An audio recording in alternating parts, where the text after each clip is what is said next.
And CNBC's Steve Leisman will be talking exclusively with the US Treasury Secretary before he heads to South Korea. Make sure you catch that interview at 2200 Central European Time. Chris Roebuck joins us now. He's visiting Professor Transformational Leadership at Cass Business School in London. Joins us now. Is it going to be the usual hodgepodge? I said to Keogh in that interview there, we were here, April, with Gordon Brown last year. He was touting the coordinated nature of the response. Is that at all possible? If you look at what happened 9 months ago, every world leader was saying the only way to make this work is by doing it in a coordinated way globally. If you look at where we are now, what's happened is all of those leaders have done what actually international and corporate leaders end up doing. They end up focusing on the operational when they're under pressure, focusing on the local. I can do something here, so I've done something. And actually now, if you look at where we are, to some degree, we're in a worse position now than we were 6-9 months ago, because they've now got their own solution and their own entrenched position, which someone's going to have to give up. Is that damaging, though, if we've got economic growth in the meantime, if they're just gently, they are carrying out reform, but they're not doing it on a coordinated basis? At least we've got some reform. But I think you can probably say that the reform that's happening is not actually having that much of an impact on the economic situation. It's just piecemeal, people messing around where they have to do something because they feel they're under local pressure. Are we in a position where, every time we're trying to change the system, those who have the entrenched position object the most? And in this case, the bankers, are very vociferous in terms of changing the regulation. And of course, the politicians are partly a connected party to this banking sector. And that means that getting any change through is going to be very, very difficult, simply because they're not going to vote for themselves being taken out of the office. Effectively, Turkish do not vote for Christmas kind of stuff. That's a fair point, but also I think we need to understand that the politicians, as sort of leaders, they're trying to transform something that is an existing system. And they're under pressure from a number of different stakeholders.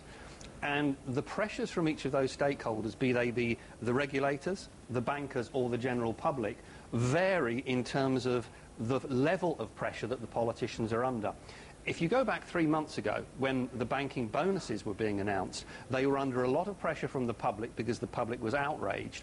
That's now reduced. So to a degree, the pressure is coming from elsewhere. So it's interesting how the politicians are moving in the wind depending which way it goes. And to be honest, that's what politicians tend to do. What are we expecting from this discussion about bank levies? Is this blown out of proportion, the disagreement we've got here? Because some people say, well, you can't have a bank levy because it'll depending on what purpose you put it to, you can't have a bank levy because it'll create some moral hazard in the market. But are they just misunderstanding what it's being constructed for? I think there's a lack of clarity about bank levies, because now everybody is talking bank levies. We saw EU yesterday. We're going to have a bank levy. So we've now got individual governments talking bank levies. We've got regulators talking bank levies. We've got EU talking bank levies. And it's actually not bank levy being the same thing. It's oranges and pears, and even those that want the levy disagree with what they want to do with the money. And then, of course, you've got Australia and Canada and others that don't even want the levy. So, good luck in Seoul. Chris, we're not naive. We know what the bank levy is about. The bank levy is about a get-out-of-jail card for sovereign debt, isn't it? Any of the other consequence on the back of it is just going to be shrouded in fine rhetoric from the politician. It's about getting some money to get down the debt, isn't it? Yeah, I think that's absolutely fair. The way it's phrased by politicians is obviously, we have a hole we have to fill, but we don't want to admit we have a hole we have to fill because that reflects on us. Wouldn't it be refreshing if they did say that? Wouldn't like a road to Damascus experience? But it all comes down to tax on banks, doesn't it? Yes, and I mean, so whether we have a levy that does this purpose or that purpose, whether it's 5% of this or 7% of something else, really, as long as we just have some certainty and some clarity, then the banks will get on with life afterwards. We just need some decision, don't we? But that's the challenge of the G20, and I think that's where the problem's going to come. And whilst some in banking maybe say, oh, this is great, no decision, we can carry on making money. In the end, if you end up with a regulatory control or levy system that is completely variable across the world in terms of complexity and cost for the banks about what business do we do, where, why and how, that's going to make their life difficult. So whilst those at operational level in the banks are saying, great, the money's still coming in, those at strategic level will be saying exactly as you've said, actually, as strategic leaders, we need to be able to plan, and we can't do that if we don't know what's happening. I mean, the key really is that, we've seen banking sector globally and in larger countries periodically go through, bankruptcy phases when the public sector has to come in and bail them out. And in the good times, they basically end up paying very little in terms of taxes or whatever is going on. And so we need to rebalance this so that in the bad times, there are assets or funds available to bail out the system. And really, in a way, if it's globalized, because banking business is global, that's very important rather than doing it piecemeal country by country. So it's very difficult to understand, why countries like Australia and Canada don't want to participate in a global framework. And of course, the whole regulation from Basel coming in, which is in the discussion state right now, which is that, the banks behave in a pro-cyclical manner in terms of the reserves that they create. So, in the boom times, they should be creating bigger reserves, and it's vice versa, really. Again, those need to be addressed as well. And that's the real point about it, that literally 6 months ago, all of those leaders were saying, we can only do this on a global basis. And now they've all gone off and done their own thing. They're all going to arrive in South Korea and say, well, actually, I'm already doing this. And to be perfectly honest, I don't want to give up what I've already said to my own constituency at home is the best answer, because it makes me look slightly stupid. And as a result of that, that's causing problems. But the thing to remember, I think, is that where we were 5 years ago, no one really cared about banking profits. It wasn't seen as being important. It's now seen by the public within a number of major countries as being a moral issue, not a political or economic issue. And that brings another dimension. Politicians creating moral hazard. Lovely. Chris, can you hang around a minute? We're going to carry this on after the break. Get involved as well, viewers. Scoreboxeurope at CNBC.com. Eric in New York, you liked his email, didn't you? He says, this whole debt crisis reminds me of an old 40 Towers episode where John Cleese, the sovereigns, tried to mount a moose head, implement austerity, but keeps getting interrupted by his impatient wife, the market, who's asking if it's done yet. I just hope the whole thing doesn't come crashing down on our heads where certain parties get mad and leave the whole situation. Right, coming up after the break, we'll hear what a banking analyst thinks of the proposed taxes and curbs on the financial industry. Plus, we've got more Chris Roebuck and Ashok Shah. Stay with us.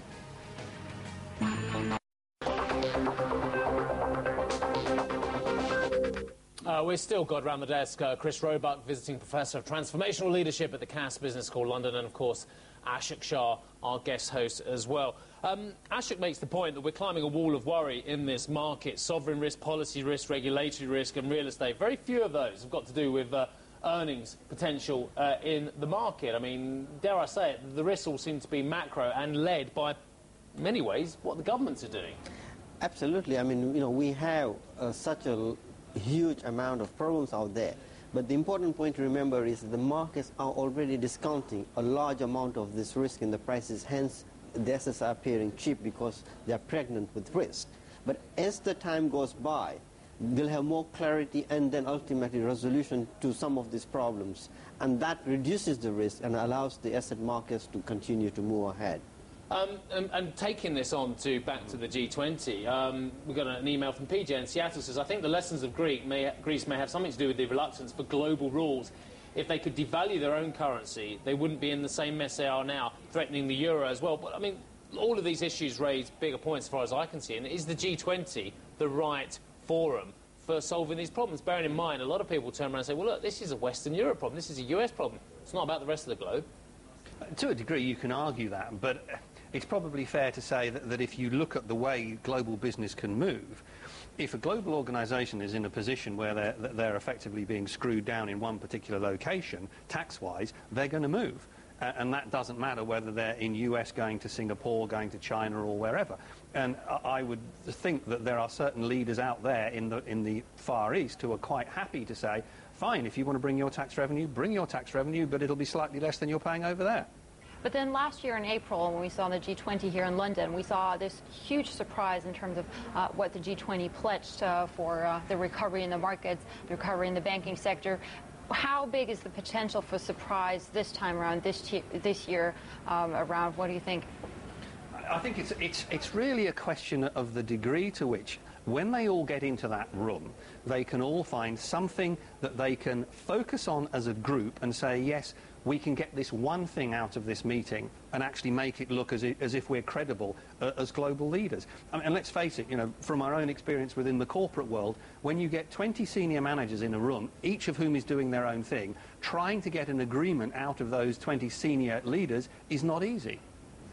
But it's easy to be cynical, isn't it? I mean, I look at poor old Pascal Lamy, and you were interviewing him the other day. This is the man who's been trying to get the Doha round done for, what, 8 years, 9 years? I mean, it's outrageous. Yeah. Poor man. So, look, and trade would be something, presumably, which would be far more logical to loosen barriers on trade if they really want to get these economies growing, rather than adding more regulation to the system. So that's been an utter failure as well. You look at what happened in Copenhagen late last year. Again, an utter failure to come to a deal. What possible chance with all these vested interests, and dare I say it, as we were pointing out earlier, a whole host of elections coming up, obviously elections in Japan, you've got midterms in the US, and 2 years later you've got presidential elections.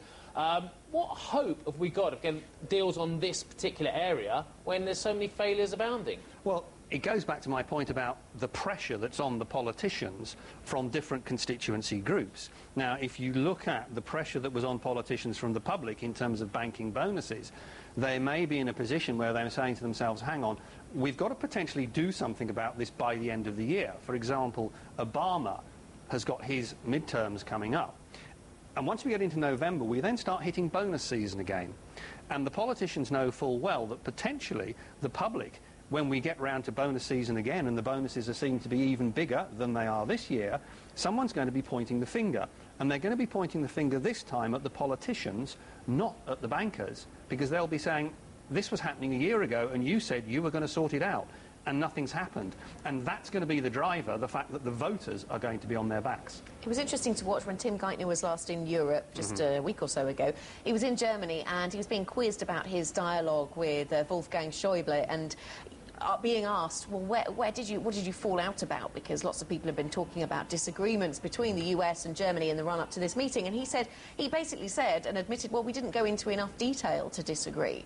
Is it possible that we keep these agreements at an incredibly high level, and therefore we do have some common framework, common structure, but then people are allowed to implement them slightly differently? I mean, I can appreciate that sounds as if it might be pretty ineffectual in some cases, but there has to be an argument theoretically for that to be possible, does there? Yes, there is a logical argument for that, and if you look what global organisations do in terms of the policies they have for remuneration, for all sorts of things, they will have an overarching principle that is then guided by local labour market or other conditions.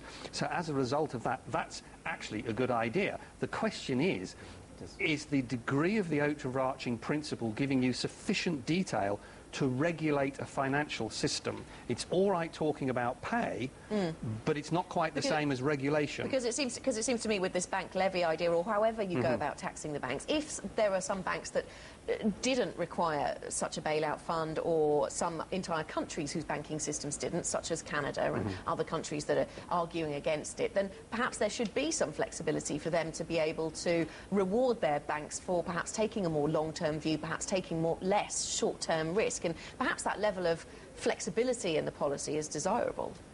You can potentially have some level of flexibility, but don't forget that you're obviously dealing with a fairly flexible market, which gives people the capability to move where they're going to make most money. And what will happen will be that if there is any chink in the armour, so to speak, of that overarching principle, then people will move, and they'll all go to Canada or Australia. Chris, we'll say goodbye. Thank you very much indeed. Joyce, very nice to see you. Chris Roebuck, visiting Professor, Transformational Leadership at Cass Business.